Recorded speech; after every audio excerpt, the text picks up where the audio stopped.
ওম তৎসৎ। ভগবদ্গীতা আসলে কি?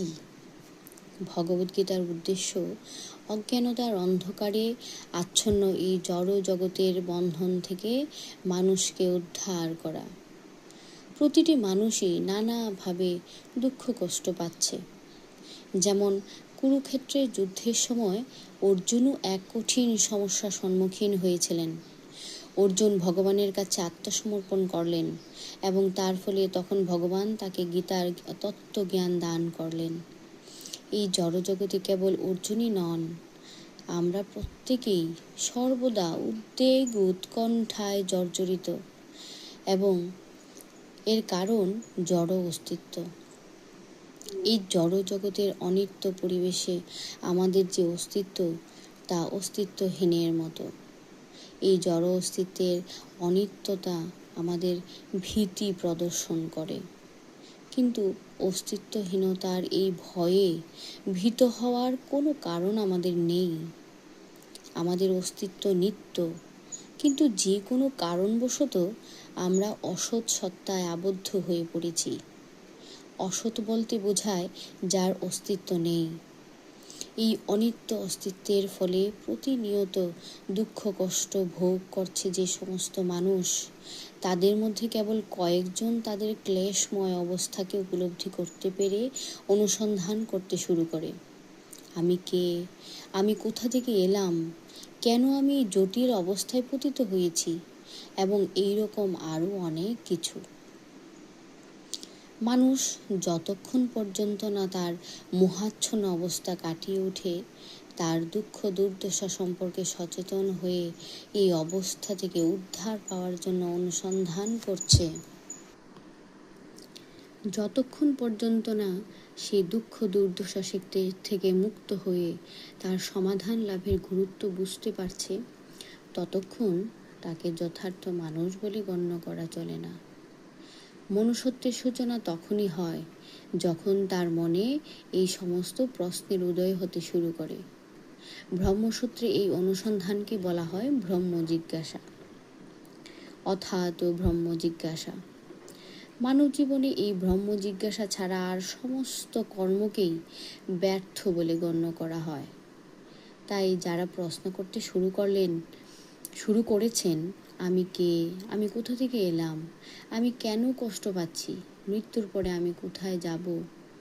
তারাই ভগবদ্গীতার প্রকৃত শিক্ষার্থী হওয়ার যোগ্যতা অর্জন করেছেন। আন্তরিক শিক্ষার্থীর ভগবানের প্রতি সুদৃঢ় ভক্তিও থাকতে হবে।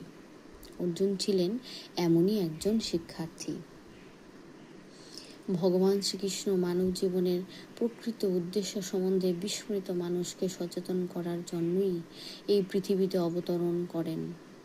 তা সত্ত্বেও হাজার হাজার তত্ত্বানুসন্ধানী মানুষের মধ্যে কোনো ভাগ্যবান ব্যক্তি কেবল ভগবত তত্ত্ব পূর্ণরূপে উপলব্ধি করে নিজের প্রকৃত স্বরূপ সম্বন্ধে অবগত হন। আর এমন মানুষের জন্যই ভগবান ভগবদ্গীতা শুনিয়েছেন। অজ্ঞতা রূপ হিংস্র জন্তুটি আমাদের প্রতিনিয়ত গ্রাস করে চলেছে, কিন্তু জীবের প্রতি, বিশেষ করে মানুষের প্রতি ভগবানের করুণা অপার। তাই তিনি তার বন্ধু অর্জুনকে শিক্ষার্থী রূপে গ্রহণ করে ভগবদ্গীতার মাধ্যমে মানুষকে ভগবত তত্ত্ব দান করে গেছেন। অর্জুন ছিলেন শ্রীকৃষ্ণের সহচর, তাই তিনি ছিলেন সমস্ত অজ্ঞতার অতীত। কিন্তু ভগবানের ইচ্ছানুসারে কুরুক্ষেত্রের রণাঙ্গনে তিনি সাময়িকভাবে মোহাচ্ছন্ন হয়ে পড়েন, যাতে তিনি জীবনের সমস্যা সম্বন্ধে শ্রীকৃষ্ণের কাছে প্রশ্ন করতে পারেন এবং তার মাধ্যমে ভগবানও আগামী দিনের মানুষের মঙ্গলের জন্য জীবনের পরিকল্পনা সম্বন্ধে বুঝিয়ে বলতে পারেন। তখন মানুষ সেইভাবে জীবনযাপন করে মানব জীবনের উদ্দেশ্য সাধনে সফল হতে পারবে। ভগবদ্গীতার বিষয়বস্তুতে আমরা 5টি মূল তত্ত্ব উপলব্ধি করতে পারি। সর্বপ্রথমে ভগবানের স্বরূপ বর্ণনা করা হয়েছে এবং তারপর জীবের স্বরূপ ব্যাখ্যা করা হয়েছে।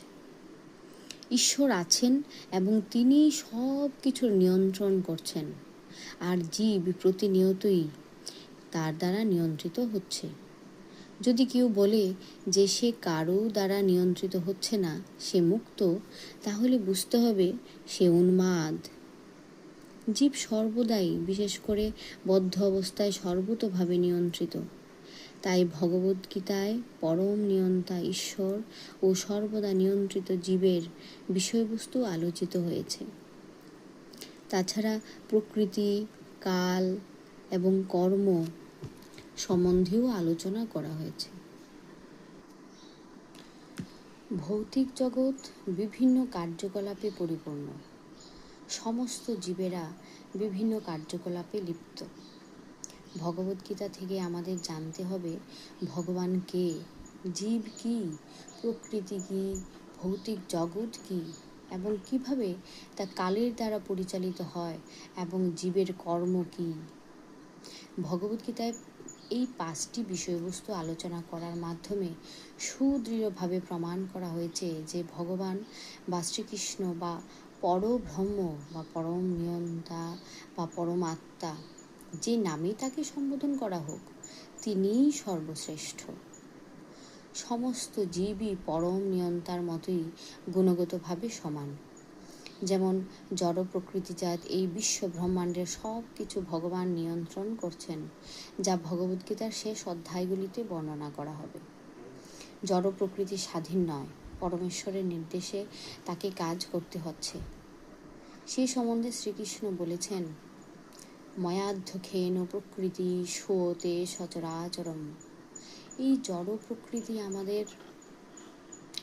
প্রকৃতি আমার অধ্যক্ষতার ক্রিয়াশীল। আমরা যখন ভৌতিক জগতে বিস্ময়কর অনেক কিছু ঘটতে দেখি, তখন তার পিছনে একজন নিয়ন্তা রয়েছেন বলে আমাদের বোঝা উচিত। নিয়ন্ত্রিত না হলে কোনো কিছুরই প্রকাশ হতে পারে না। নিয়ন্তার কথা বিবেচনা না করাটা শিশুসুলভ নির্বুদ্ধিতা। একটি শিশু যেমন একটি মোটর গাড়ি চলতে দেখে মনে করতে পারে যে কোনো ঘোড়া বা পশুর দ্বারা চালিত না হয়ে মোটর গাড়িটি নিজে নিজে চলছে। কিন্তু পরিণত বুদ্ধি সম্পন্ন যে কোনো মানুষই মোটর গাড়ির কারিগরি ব্যবস্থাপনার কথা জানে। সে সর্বদাই জানে যে একজন মানুষ বা চালক সেই ব্যবস্থাপনার পিছনে থেকে গাড়িটিকে চালিয়ে নিয়ে যাচ্ছে। তেমনি পরমেশ্বর ভগবানও এই ভৌতিক জগতের সমস্ত কিছুর পরিচালক, যার অধ্যক্ষতা সব কিছু ক্রিয়াশীল হচ্ছে। ভগবান জীবকে তার অবিচ্ছেদ্য অংশরূপে স্বীকার করেছেন, যে বিষয়ে ভগবদ্গীতাতে বিশদ আলোচনা করা হয়েছে।